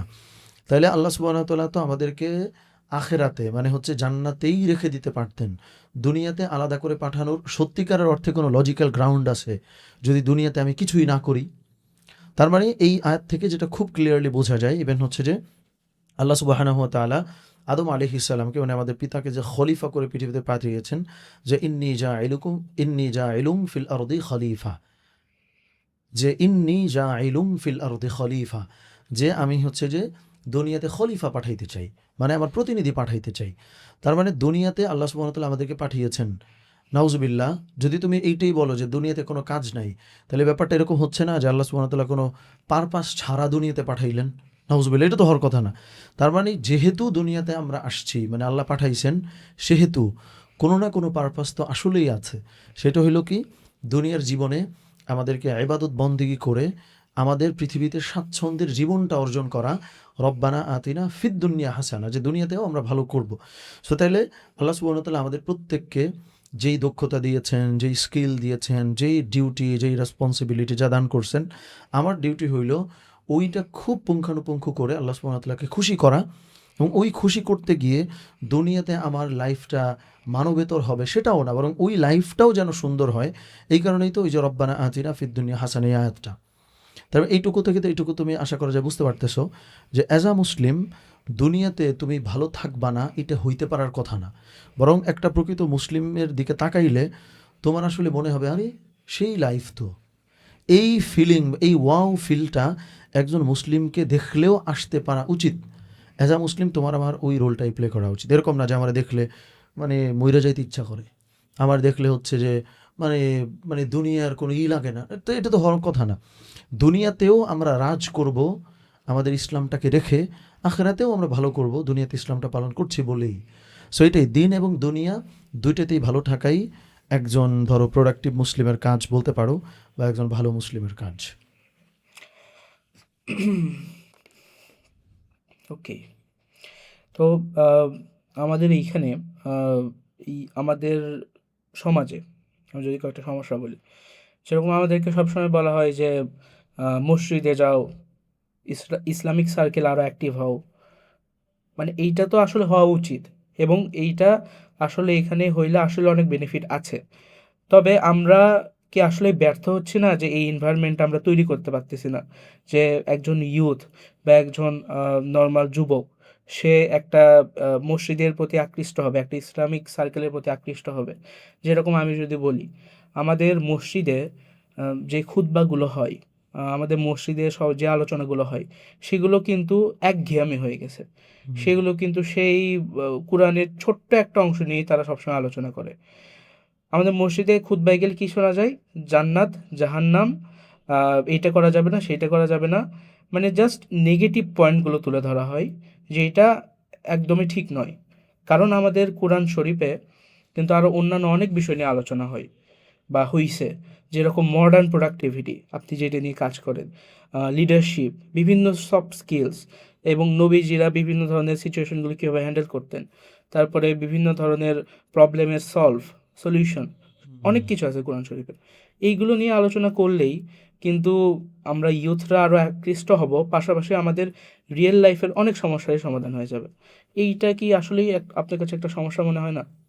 হ্যাঁ, এবং হচ্ছে আমি ধরো মসজিদের আলাপ আলোচনাগুলোয় বা হচ্ছে জুম্মার খুতবায় আমার একটা ফ্রাস্ট্রেশন আছে। তোমার এইটা বলি আমি এটার সঙ্গে মিলায়ে। সেটা হচ্ছে ধরো আমাদের মসজিদগুলোতে তুমি যেটা বললাও যে শুধু জান্নাত জাহান্নাম এই আলোচনাটাই করা হয়। দুনিয়াতে আমরা আসছি বা কোরআন হাদিসে আরও অনেক কিছু আছে, এগুলো নিয়ে আলোচনা করা হয় না। সো আমার ফ্রাস্ট্রেশনের জায়গা যেটা সেটা হচ্ছে ধরো আমি জান্নাতে যাব বা আমি জাহান্নামে যাব, এইটা তো আমার রেজাল্ট, তাই না? তাহলে এই যে রেজাল্ট বা আউটপুট আমি দুনিয়াতে যা করছি এটা রেজাল্ট, এইটা নিয়ে তো আমি মনে করি অত আলোচনা হওয়ার দরকারও নাই। আমার আলোচনা করা উচিত হলো প্রসেস নিয়ে। এই দুনিয়াতে যে আমি কেমনি লাইফ লিড করব, এইটা নিয়ে এমনভাবেই আলোচনাটা হওয়া উচিত যে এইখানে আমি ওইভাবে লাইফটা লিড করব, যেটা রেজাল্ট হবে আমি হয়তো জান্নাতে যেতে পারবো ইনশাআল্লাহ। সো এইটা একটা ফ্রাস্ট্রেশন যে ধরো মসজিদে ওই রকম বিষয় আলোচনা হয় না, যে আলোচনাটা হইলে একটা ইয়াং মানুষকে হয়তো আকৃষ্ট করবে। ইভেন ধরো আজকে জুম্মার দিনে আমি তোমার সাথে যা আলোচনা করছিলাম যে মসজিদে মানে খতিব সাহেবেরা সবাই না অধিকাংশই এমন টপিকগুলোতে আলোচনা করেন যেই টপিকগুলো যেই মানুষের জন্য দরকার, ওই মানুষগুলোরে আলাদাভাবে আকৃষ্ট করার কোনো দরকার নেই। তারা তুমি দেখবা হচ্ছে যে অনেক আগেই তারা মসজিদে পৌঁছে যান, তারা অনেক আগেই মসজিদে গিয়ে বসে থাকেন বা আলোচনাগুলো শোনেন। তাহলে দরকার কাদের জন্য আলোচনা? এমন কারোর জন্যই আলোচনাটা দরকার যে এই জুম্মায় সে হয়তো অনেক লেট করে মসজিদে আসছে, তো আসার পরে সে খতিব সাহেব হুজুরে জাস্ট 5 মিনিট একটা বক্তব্য শুনছে, তার কাছে মনে হচ্ছে আরে ওয়াও, মানে ইমাম সাহেব হুজুর তো আমার কথা বলছেন। মানে কোরআনের কথা কেউ যদি বলে তাহলে তোমার কাছে এইটাই মনে হবে আরে তো আমার কথা বলতেছে, কারণ কোরআন তো মূলত তোমার আমার কথাই বলে। সো কেউ যখন পিওরলি কোরআনের কথা বলে তখন তারে তোমার আপন মনে হবে সে তো আমার কথা বলতেছে। তাহলে ধরো এটা রিয়েল ফ্রাস্ট্রেশন যে আমাদের মসজিদগুলোতে এমন আলোচনা খুবই কম হয়, যেটা শুনে একজন ইয়াং ছেলে সে এটা ফিল করবে যে আগামী জুম্মায় আমার অনেক আগে আসতে হবে, আনলে তুমি আলোচনা মিস করবো। তো এটা তোমার তোমার কথাটা যথেষ্ট ভ্যালিড যে আমাদের কি মসজিদে আকৃষ্ট হওয়া উচিত না? অবশ্যই মসজিদে যাওয়া উচিত। মসজিদ কেন্দ্রিক আমাদের সোসাইটি গড়ে ওঠা উচিত। আমাদের ইউথ একটা শ্রেণী মসজিদে সবসময় পড়ে থাকবে, লেগে থাকবে, এটা হওয়া উচিত। হচ্ছে না কেন? যেমন একটা বড় কারণ তো বললে আমি ফ্রাস্ট্রেশন যে মসজিদে ইয়ুথদেরকে টানার মতো করে কোনো আয়োজন নাই, কোনো অ্যাক্টিভিটি নাই, কোনো বক্তব্য নাই, কোনো ইভেন্ট নাই যেটা ইয়াংদেরকে টানে।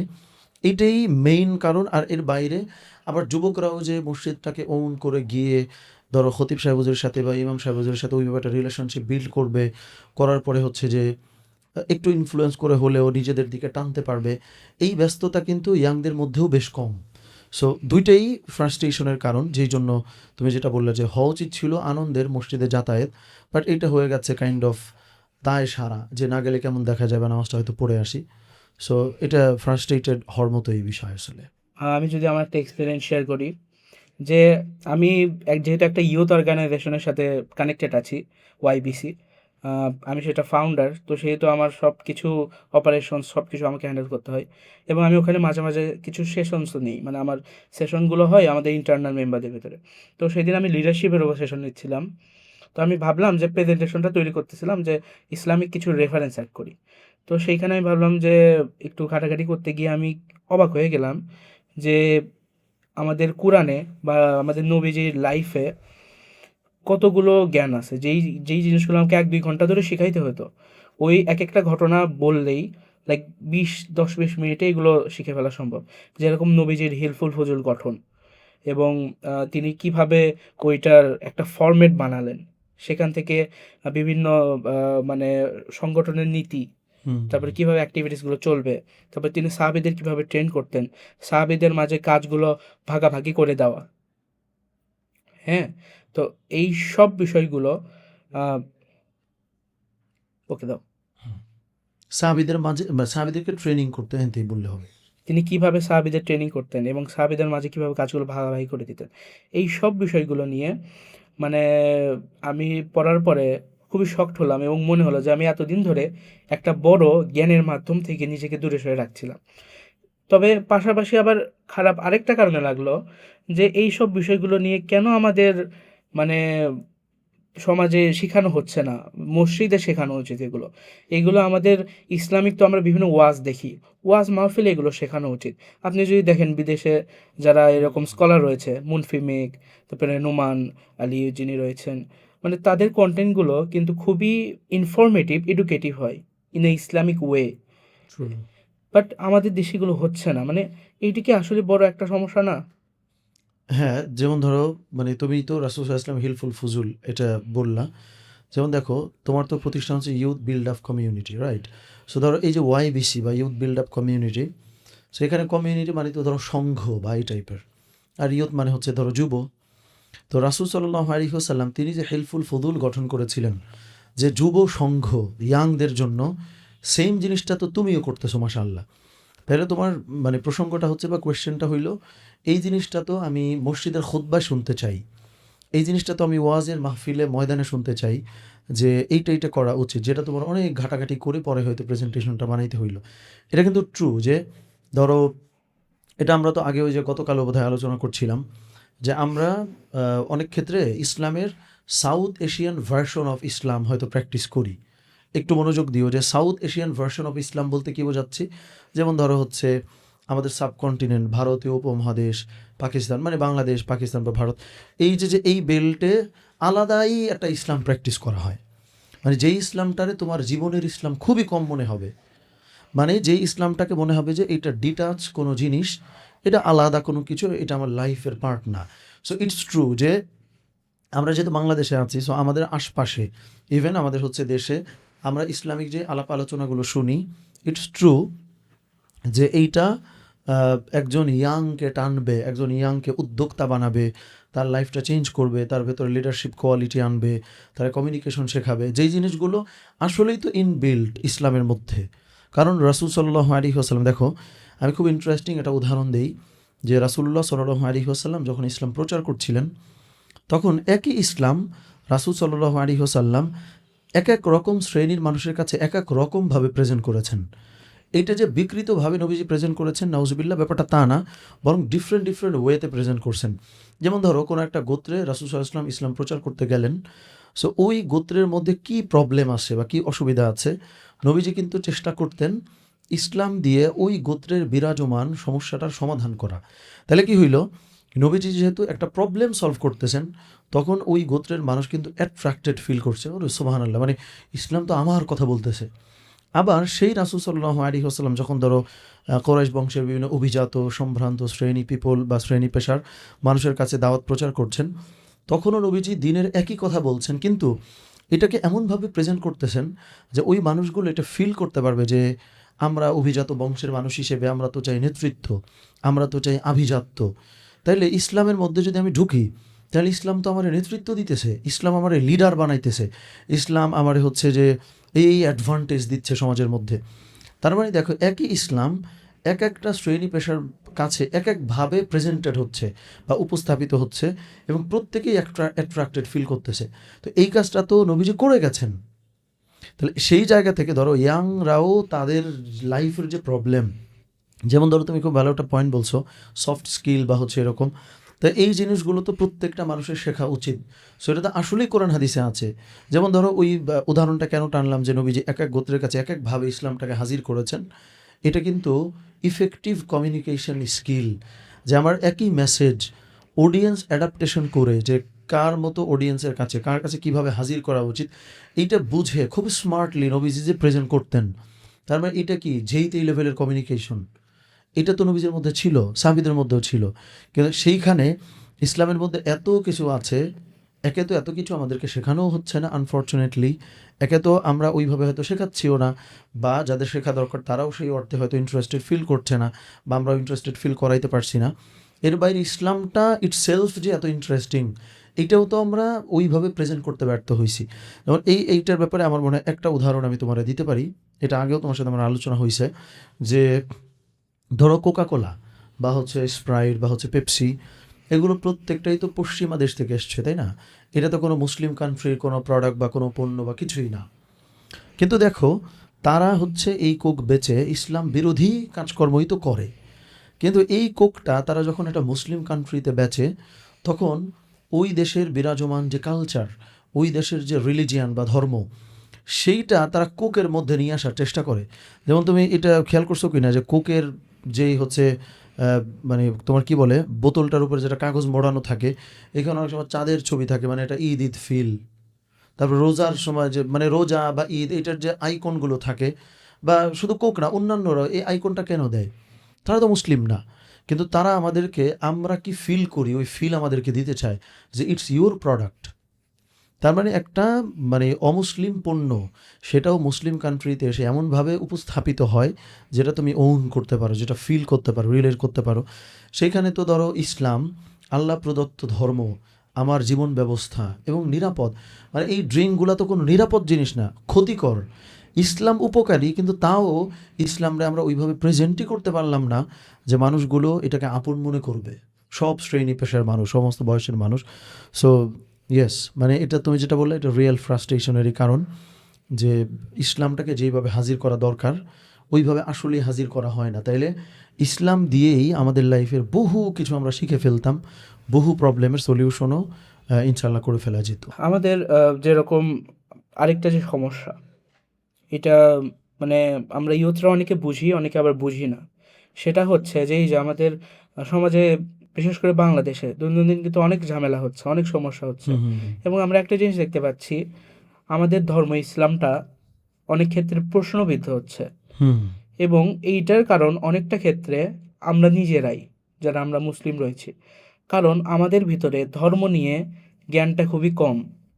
এক কথায় আছে না, অল্প বিদ্যা ভয়ঙ্করী। হুম তো এই জিনিসটা আমরা পদে পদে দেখতে পাচ্ছি যে মানে মানুষজন চাচ্ছে তারা মানে ইসলামের জন্য কিছু করবে, কিন্তু তাদের আসলে ওই বিষয়ে ধারণাটাই কম, যে ইসলাম আসলে ওই বিষয়ে কী শিক্ষা দেয়, কিভাবে প্রত্যেকটা সিচুয়েশন হ্যান্ডেল করতে বলে। সেই জন্যই প্রত্যেকটা ক্ষেত্রে তারা এরকম বিভিন্ন ভুল ডিসিশন নিয়ে, ভুল কার্যক্রম করে আমাদের ধর্মটাকে প্রশ্নবিদ্ধ করছে, বা ইন আ ওয়ে মানে অন্যদের কাছে আরও অন্যরকমভাবে বিষয়টাকে তুলে ধরছে। এটা আপনার কি মতামত? ট্রু। যেমন ধরো, মানে অল্পবিদ্যা ভয়ঙ্কর তুমি যেটা বললা, সো সত্যিকারের অর্থে ইসলাম যে আমরা পিওরলি কোরআন হাদিস পড়ে শিখবো বা নবীজির জীবনী পড়ে শিখবো, ওইভাবে আসলে আমাদের অনেকের শেখা হয় না। যেমন দেখো, এইটা তুমি জানো কি না, যে আমরা যদি কোরআন পড়ি বা কোরআনের মধ্যে কোনটা হালাল, কোনটা হারাম, কোনটা জায়েজ, কোনটা না জায়েজ, এই সংক্রান্ত আলোচনা কিন্তু 5%-এরও কম। সিরিয়াসলি, মানে হালাল হারাম নিয়ে আল কোরআন, টোটাল কোরআন তুমি যদি পড়ো তাহলে দেখবা 5%-এরও কম। তার মানে 95% যে অন্যান্য বিষয় আলোচনা হয়েছে, এইটা নিয়ে আসলেই আমাদের ওই অর্থে স্টাডি নাই। তাহলে আমরা ওই যে 5% পড়ছি, যে এটা হালাল, এটা হারাম, এটা জায়েজ, এটা না জায়েজ, এটা করা যাবে না, এটা করতেই হবে, এটা ফরজ, এটা ওয়াজিব, এটা সুন্নত। সো এই যে ধরো ফতুয়া সংক্রান্ত, মাসলা মাসাইল সংক্রান্ত যে ডিসকাশনগুলো, এইটা জেনে আমরা অনেকে নিজেরা আলেম দাবি করতে আরম্ভ করি, নিজেরা পণ্ডিত দাবি করতে শুরু করি, মানে পণ্ডিত ইন আ পজিটিভ সেন্স আর কি। অথচ আল কোরআনের 95% হইল অন্যান্য জাতির আলোচনা, হিস্ট্রি, স্টোরি, তারপর হচ্ছে ফিলসফি, এরকম অনেকগুলো বিষয়ে 95% আলোচনা। কিন্তু তুমি যখন কোনো মাহফিলে ময়দানে যাবা, যেহেতু আমি এই ব্যাপারটা নিয়ে আলহামদুলিল্লাহ পড়াশোনা করেছি, এটা জানি, সো আমি বললে এটা অনেকটা ধর আত্মসমালোচনার জায়গা থেকেই তোমার বলতেছি, এরকম না যে আমি সমালোচনা করতেছি, এটা আমি আমাদের নিজেদের সমালোচনাই করতেছি। যে তুমি মাহফিল ময়দান বা হচ্ছে ওয়াজ বা এগুলোতে গেলে তুমি ম্যাক্সিমাম ক্ষেত্রে হয়তো দেখবা ওই যে 5%, তার মানে দেখো আল কোরআনের 95% অন্য আলোচনা, অনলি 5 or 4% হইল এই যে জায়েজ না জায়েজ নিয়ে আলোচনা। অথচ সমস্ত ওয়াজ 100% এই 5% নিয়ে আলোচনা করে। ওই যে বিশাল একটা পোর্শন রয়ে গেল 95%-এ, তো লাইফ নিয়ে কথা বলা হয়েছে, অন্য অনেক কিছু নিয়ে, এইটা নিয়ে আলোচনা নাই, সব কিছু 100% আলোচনা করে ওই অনলি 5% নিয়ে। সো এইটা ট্রু, মানে তুমি যেটা বললা যে খুব অল্প কিছু ইনফরমেশন জেনে নিজেদেরকে আমরা ফার্স্ট অফ অল জ্ঞানী ভাবতে শুরু করি এবং ওইটা অন্যের উপরে চাপায় দেওয়া শুরু করি। নিজে তো চিন্তা করতেই চাই না, আবার অন্য যে চিন্তা করবে ধরো সেই স্কোপটাও আমরা অনেক ক্ষেত্রে হয়তো খুব সংকুচিত করে ফেলি। সো ইটস ট্রু যে মানে প্রকৃত জ্ঞান ওইভাবে না জেনেও আমরা হচ্ছে জ্ঞানী দাবি করে ইসলামের খুব মানে রং রিপ্রেজেন্টেশন বা রং একটা ভার্সন অফ ইসলাম আমরা প্রমোট করি সমাজে বেশিরভাগ সময়। আমাদের ইউথদের মানে আরেকটা কনফিউশনের জায়গা থেকে কোশ্চেন করি, সেটা হচ্ছে এই যে মিউজিক, ফটোগ্রাফি, হুম। আর্ট, এই তিনটা জিনিস নিয়ে আমরা এক এক জায়গায় মানে এক এক মাসালা শুনি যে এটা আসলে হারাম হালাল, বা হালাল হারাম বাদেও মানে করা যাবে না, মানে এটা একটা কনফিউজিং আমাদের মনে কোয়েশ্চেন করে তোলে যায় এটা আসলে কি করা উচিত বা করলেও কিভাবে করা উচিত। আচ্ছা, এখানে ধরো তুমি অনেকগুলো প্রশ্ন একত্রে হয়তো জুড়ে দিলা। আর্ট বা হচ্ছে ধরো আমি মোটা দাগে বলি যে হচ্ছে সংস্কৃতি বা সাংস্কৃতিক যে কোনো কার্যকলাপ। সো এর মধ্যে ধরো যেমন মিউজিক দিয়ে যদি আরম্ভ করি, যে মিউজিক এটা তো ডিসাইডেড যে ওলামা একরাম বলেছেন যে মিউজিকটা শোনা যাবে না। সো এর পেছনের কারণগুলো হচ্ছে আমি তোমার কিছুটা বলতে পারি। যেমন ধরো মিউজিক, মিউজিকের তো বিভিন্ন ক্লাসিফিকেশন আছে, বিভিন্ন ধরন আছে। যেমন তুমি দেখবা কোনো কোনো মানে মিউজিক, কোনো কোনো বিটস বা কোনো কোনো সাউন্ড এটা তোমারে আসলেই আল্লাহর কাছ থেকে সরায় ফেলে। যেমন ধরো চোখ বন্ধ করে কোনো একটা মিউজিক তুমি হয়তো শুনছো, যেটা তোমার চিন্তার জগতে নানাবিধ ডার্ক ডার্ক জিনিসপত্রের দিকে নিয়ে যায়। এরকম বিভিন্ন জনরাই আছে ধরো মিউজিকের। তো এটা তো তুমি ডিরেক্ট দেখতে পাচ্ছ যে মিউজিক আল্লাহর স্মরণ থেকে তোমাকে দূরে রাখে। মানে ওলামায়ে কেরাম মূলত যেই কারণে বলছেন যে মিউজিকটা হারাম, এটা একদম ডিরেক্ট ডিসাইডেড দেখা যাচ্ছে। এর বাইরের যে ব্যাপারটা সেটা ধরো বিতর্কিত, এটা ডিরেক্ট আমিও বলতে পারবো না সেটা কোনটা। যেমন ধরো তাহলে এমন কোনো সাউন্ড যেটা আমারে আল্লাহর দিক থেকে ফেরাচ্ছে না, যেমন ধরো দফ বা হচ্ছে এরকম অনেক কিছু, সেইটার ক্ষেত্রে আসলেই যদি তোমাকে আল্লাহর দিক থেকে তোমাকে ফেরাচ্ছে না বা তোমার মধ্যে কোনো নেগেটিভিটি তৈরি করছে না, কিছু ওলামা ইকরাম বলেছেন যে এটা শোনা যাবে। বাট এটা আমি আবারও বলতেছি খুবই মানে অল্প সংখ্যক ওলামা ইকরাম হয়তো এটা বলেছেন।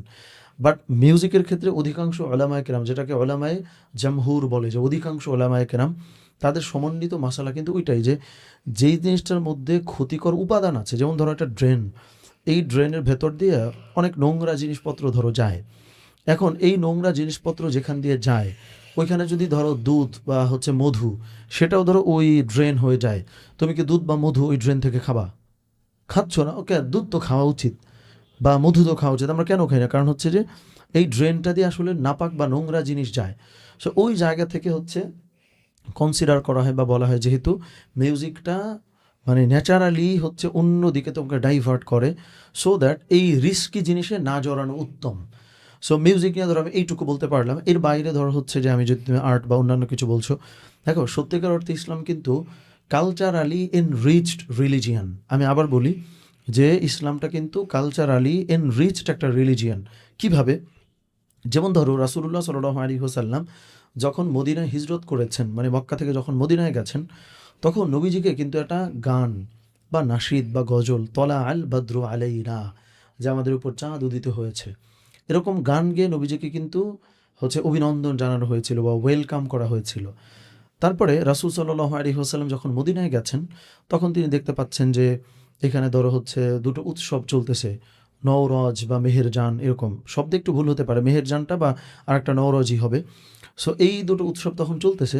তো সাহাবায়ে কেরাম রাদিয়াল্লাহু তাআলা আজমাইন ফিল করছেন যে ওই কালচারের সাথে আমরা তো মিলতে পারতেছি না, তাহলে আমরা কী করতে পারি? সো ওই সিচুয়েশনে রাসূল সাল্লাল্লাহু আলাইহি ওয়াসাল্লাম কিন্তু ধরো ঈদুল আদহা এবং ঈদুল ফিত্র এটা কিন্তু তখন আসে। তার মানে ইসলামে তুমি সবসময় দেখবে, ইভেন রাসূল সাল্লাল্লাহু আলাইহি ওয়াসাল্লাম যখন মদিনায় গেছেন, তখন হচ্ছে যে তোমার মক্কার অনেক মানুষ নবীজিকে কটাক্ষ করে বিভিন্ন কবিতা আবৃত্তি করতো, নবীজিকে খাটো করতো, মক করতো, এগুলো করতো নাউজুবিল্লাহ। তখন রাসূল সাল্লাল্লাহু আলাইহি ওয়াসাল্লাম সাহাবীদের মধ্যে কারা কবি তাদেরকে খুঁজে বের করছেন। যেমন এর মধ্যে হাসান রাদিয়াল্লাহু তাআলা আনহু ছিলেন, বা আরও হচ্ছে বেশ কিছু, মানে ৩ জন ছিলেন মূলত। তারা মক্কাতে যারা কবিতা হচ্ছে আবৃত্তি করে নবীজিকে অ্যাটাক করতো, তাদেরকে প্রতিহত করতো আবার ৩ জন সাহাবী কবি। তার মানে এই জিনিসগুলো আমি তোমার কেন বলতেছি, সলিড আনসার দেওয়াটা টাফ, যেহেতু এটা একটু ধরো বিতর্কিত বিষয়, যে কোনো ওলামা ইকরাম বলেছেন ছবি তোলা যাবে, আবার হচ্ছে যে কেউ কেউ বলেছেন যে যাকে বাস্তবে দেখা যায় তাকে ছবিতেও দেখা যায়, আবার কেউ কেউ বলছেন না ছবি তোলা যাবে না, যেহেতু বিতর্কিত বিষয়।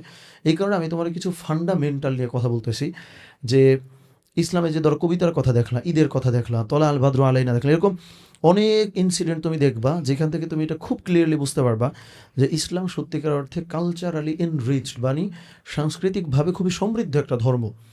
কিন্তু এই সংস্কৃতি এটা অনেক হেলদি সংস্কৃতি, যেটা তোমার হার্ম করে না, ক্ষতি করে না। কিন্তু সমস্যা হইল বর্তমানে ধরো সংস্কৃতি বলতেই এত এত হার্মফুল, এত এত নেগেটিভ এলিমেন্টস ঢুকে গেছে। এই কারণে ধরো বিরাজমান সংস্কৃতিকে ওলামায়েকেরা মোটিভেট করেন না, বা হচ্ছে এটা তো তুমি জড়ো, এটা তারা চান না। কিন্তু তুমি যদি আসলে হেলদি সংস্কৃতি আনতে পারো, যেমন ধরো তুমি নাশিদের মধ্যে ধরো মানে হালাল নাশিদ ধরো প্রমোট করলা, অথবা ধরো হচ্ছে তুমি ছবি অঙ্কন করো, বা হচ্ছে এমন এমন জিনিস তুমি আঁকছো যেটা একটা প্রতিবাদী ভাষা বহন করে, যে তোমার ওই ড্রয়িংটা দেখে মানুষের মধ্যে যুদ্ধের দামামা বেজে ওঠে। মানে দামামা তো আলাদা ওয়ার্ড, মানে আমি মিন করার জন্য বলছি, তোমার ওই যুদ্ধ, ওই আকাঙ্ক্ষা ক্রিয়েট হয়। ইভেন ধরো তুমি জুলাই আগস্ট বিপ্লবেও দেখো অনেক ক্যালিগ্রাফি বা অনেক গ্রাফিতি, এই জিনিসগুলোও কিন্তু প্রতিবাদ হিসেবে কাজ করেছে। So if you have a right purpose to do this, তাইলে কিন্তু সমস্যা নেই। মানে রাইট পারপাসে তুমি রাইট ওয়েতে রাইট জিনিসটা যদি করো, সেই কালচার তো ইসলাম প্রমোট করতেছে। কিন্তু রং ওয়েতে, রং পারপাসে, রং ইন্টেনশনে, রং ডিরেকশানে তুমি সেইটা ভালো কোনো কিছু বললেও তো ইসলাম তোমার নেগেটিভ বলতেছে। সো মূল ব্যাপারটা হচ্ছে এটা, যে তোমার কি হালাল এলিমেন্টস দিয়ে, হালাল ইন্টেনশনে, হালাল কোনো পারপাসে তুমি যদি সাংস্কৃতিক কিছু করো, সেটা ধরো ড্রয়িং রিলেটেড হোক, গান রিলেটেড হোক, সংস্কৃতি রিলেটেড যে কোনো কিছু হইতে পারে, সেটা কিন্তু ইসলাম প্রমোট করে। সো আমি ধরো যেটা বললাম, এটা কিন্তু কিছু ক্ষেত্রে তোমার মনে হতে পারে যে ভাই এত পেঁচাইলেন, এত বড় করলেন। এই জিনিসগুলো আসলে ডিরেক্ট বলার জিনিসও না, এটা অনেকখানি বোঝার জিনিস, এরপরে তোমার স্টেপ নেওয়ার জিনিস। এখন আমি ডিরেক্ট যদি বলি জায়েজ, বা ডিরেক্ট যদি বলি হারাম, এটা বরং তোমার আরও নেগেটিভিটির দিকে মানে ছুঁড়ে ফেলে দিবে। সো এইটা না হোক, এই কারণে আমি তোমার ফান্ডামেন্টালটা বললাম, বা ইসলামের এটার অবস্থানের ব্যাপারটা কি একটু লম্বা হলো, একটু পেঁচানো হলো, বাট আমার মনে হয় যে এটা রাইট ওয়েতে তোমাকে চিন্তা করতে হয়তো শেখাবে, এরপরে তুমি রাইট ডিসিশনটা হয়তো ইনশাল্লাহ নিতে পারবা। মানে বিয়ে নিয়ে যে মানে আমাদের সমাজে একটা বিভিন্ন ধরনের সিনারিও আছে, যে এত তাড়াতাড়ি বিয়ে করা যাবে না, বয়স আরও বেশি হতে হবে, চাকরি করতে হবে, প্রতিষ্ঠিত হতে হবে, বা অনেক বিভিন্ন ক্রাইটেরিয়া, সেগুলো ফিল আপ করার পরে তারপরে যেই বিয়ে, এইটা আমাদের মানে কি বলবো, জাস্টিফাই করা হয় বিয়ে করাটা। অথচ আমরা যদি ইসলামের দিকে তাকাই, বিবাহ জিনিসটা কিন্তু একটা বরকত আনে জীবনে। এবং বিবাহ জিনিসটা মানে ইন আ ওয়ে আমাদের এই ক্রাইটেরিয়া ফিল আপ করার ওয়েতেই একটা বড় হেল্পের জায়গা। অথচ আমরা এই ক্রাইটেরিয়াগুলো ফিল আপ করছি এই বিবাহ করার জন্য। মানে এইটা কেমন একটা আমাদের সমাজের অদ্ভুত সিনারিও না? সাংঘর্ষিক হয়ে যায়। হ্যাঁ, যেমন ধরো মানে এটাই তো তোমার কোশ্চেন, তাই না, হ্যাঁ, যে হ্যাঁ। মানে বিয়ে নিয়ে সমাজে যেই ধারণা প্রচলিত, বা যেইভাবে এটাকে প্রেজেন্ট করা হয়েছে, আসলে বিষয়টা কি। যেমন ধরো আমাদেরকে আল্লাহ সুবহানাহু ওয়া তাআলা হচ্ছে মধ্যপন্থী উম্মত বানিয়েছেন। মানে হচ্ছে সূরা বাকারার মধ্যেই বলা হয়েছে যে আমরা হলো উম্মাতাও ওয়াসাত, মানে আমাদেরকে অ্যাড্রেস করা হয়েছে, এই কারণে এখানে জবর, যে আমরা হলো মধ্যপন্থী উম্মত। সো সমাজে মানে কী করা হচ্ছে সেটা বলার আগে আমি এই জিনিসটা একটু বলে নিচ্ছি, যে সমাজে ধরো হচ্ছে দুইটা সিনারিও আছে। একটা সিনারিও হইল মানে কাজ নাই, কর্ম নাই, পড়াশোনা নাই, কিছুই নাই, বিয়ে, মানে তারা বিয়ে করাই দাও, এটা কিন্তু প্রবলেম। আবার আর একটা হচ্ছে যে তুমি কাজ করবা, প্রতিষ্ঠিত হবা, এরপরে বিয়ে, এটাও প্রবলেম।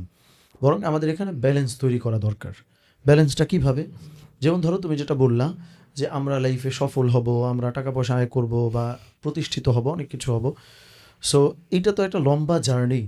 সো বিয়েটা হলো এটার একটা পার্ট। আমি কিন্তু তোমার এটার সাথে সহমত, বিয়েটা আসলেই এটার একটা পার্ট। এরকম না যে আমি হচ্ছে লাইফে প্রতিষ্ঠিত হব, সফল হব, একটা ডেস্টিনেশনের পরে বিয়ে, এটা কিন্তু একটা রং কনসেপ্ট।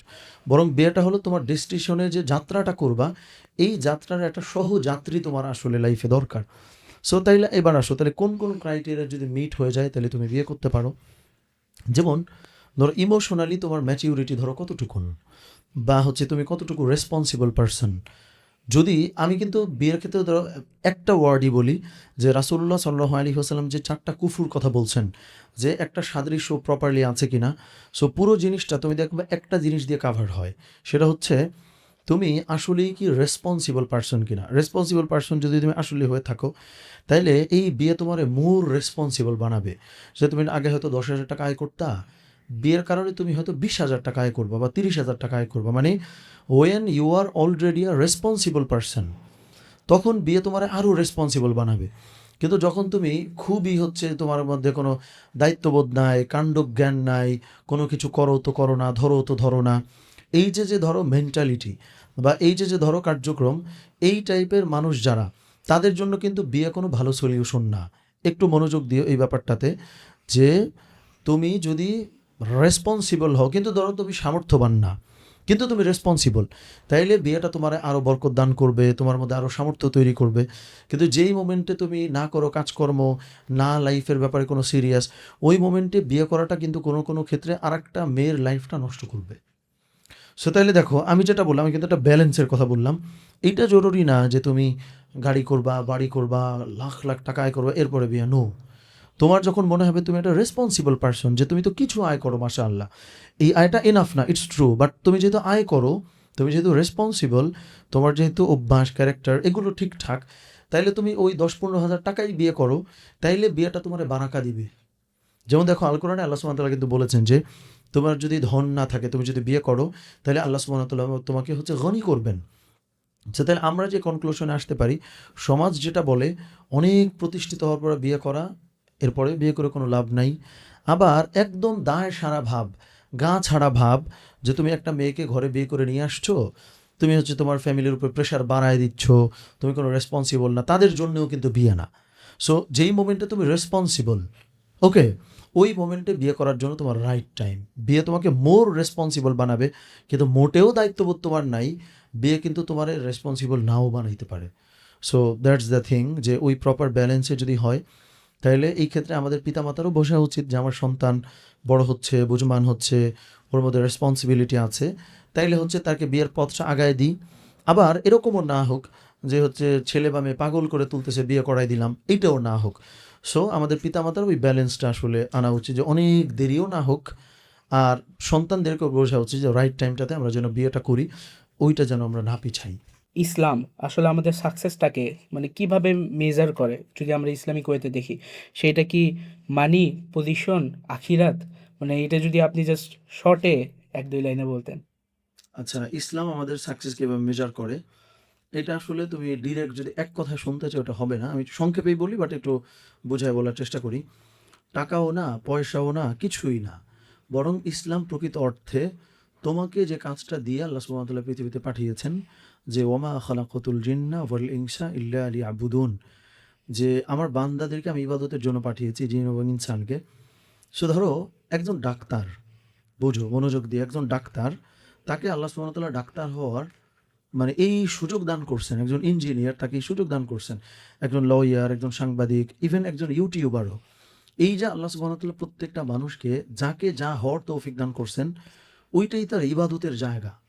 সো ওই জিনিসটা সে প্রপারলি করলো কিনা, তাকে যদি দিন শেষে জিজ্ঞেস করা হয় যে নিলয়, তোমার যে কাজটা আমি দিছিলাম, যে তুমি একটা ওয়াইবিসি নামে একটা প্রতিষ্ঠান হচ্ছে ফাউন্ড করছো, প্রতিষ্ঠা করছো, এইটা তুমি ডে ওয়ানে যে ড্রিম নিয়ে করছিলা, অথবা প্রতিনিয়ত তোমার কাছে যেটা মনে হতো যে এইটাকে সাকসেসফুল করার জন্য এইটা করা উচিত, এই কাজটা তুমি প্রপারলি করছো কিনা, রেজাল্টে আসলেই মানুষের উপকার হয়েছে কিনা, ডাজেন্ট ম্যাটার।